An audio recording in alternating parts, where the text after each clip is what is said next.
মেয়েরা যারা টিকটকার, যারা ফেসবুকের মধ্যে 10 সেকেন্ড, 15 সেকেন্ড, 30 সেকেন্ডের ভিডিও আপলোড করে, এই ভিডিওটারে কি বলে, এটা আমার সম্ভবত রিলস একটা অপশন আছে।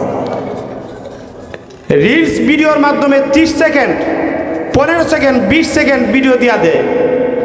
অথচ আমরা অভিভাবক হয়ে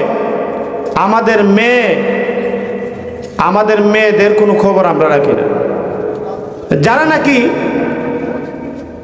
যে সমস্ত মেয়েরা টিকটকার হয় বা যে সমস্ত মেয়েরা রিলস ভিডিও আপলোড করে বা ভিডিও আপলোড দেয়, যত মিনিটই হোক, এটা তাদের ব্যক্তি স্বাধীনতা আছে। কারণ আজকাল কিন্তু মেয়েরা রাস্তার মধ্যে নাইমা তারা মিছিল শুরু করে দেয়।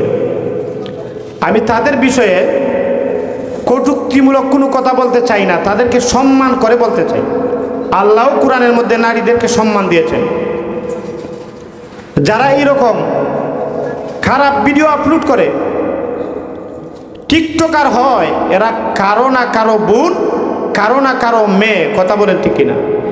এখন আমরা যদি আমাদের বোন, আমাদের মেয়েদেরকে যদি আমরা সামাল দিতে না পারি, তাহলে এই জন্যে সেও জাহান্নামের মধ্যে যাবে, আর কিয়ামতের কঠিন ময়দানে আমিও জাহান্নামে। আপনারা দেখি কথা বলেন না। এই মেয়েটা যেহেতু জাহান্নামের মধ্যে যাবে, এই জন্য তার যে অভিভাবক, তার অভিভাবকও এই মেয়ের কারণে কাল কিয়ামতের কঠিন ময়দানে জাহান্নামী হবে। কেন? তাদের পর্দা লঙ্ঘন হচ্ছে, পর্দার খেলাফ হচ্ছে, পর্দা লঙ্ঘন হচ্ছে।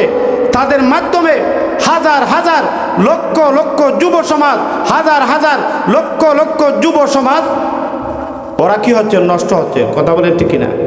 এরা যখন মেয়েরার ভিডিও দেখে, এরপরে কমেন্ট করে, আপু আপনার ভিডিওটা খুব সুন্দর হয়েছে, আপু আপনার লেখাটা খুব ভালো হয়েছে।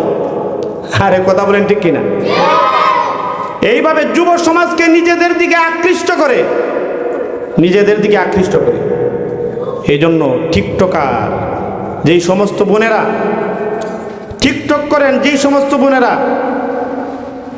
ফেসবুকের মধ্যে, সোশ্যাল মিডিয়ার মধ্যে ভাইরালের নেশায় যুব সমাজকে নষ্ট করতেছেন, যুব সমাজকে জিনার দিকে যারা আহ্বান করতেছেন, আপনাদের পায়ের মধ্যে ধরে বলি,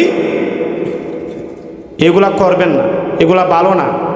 নিজেও খারাপ পথে যাচ্ছেন, আর আপনার কারণে শত শত হাজার হাজার লক্ষ লক্ষ যুব সমাজ নষ্ট হচ্ছে। কথা বলেন ঠিক কিনা?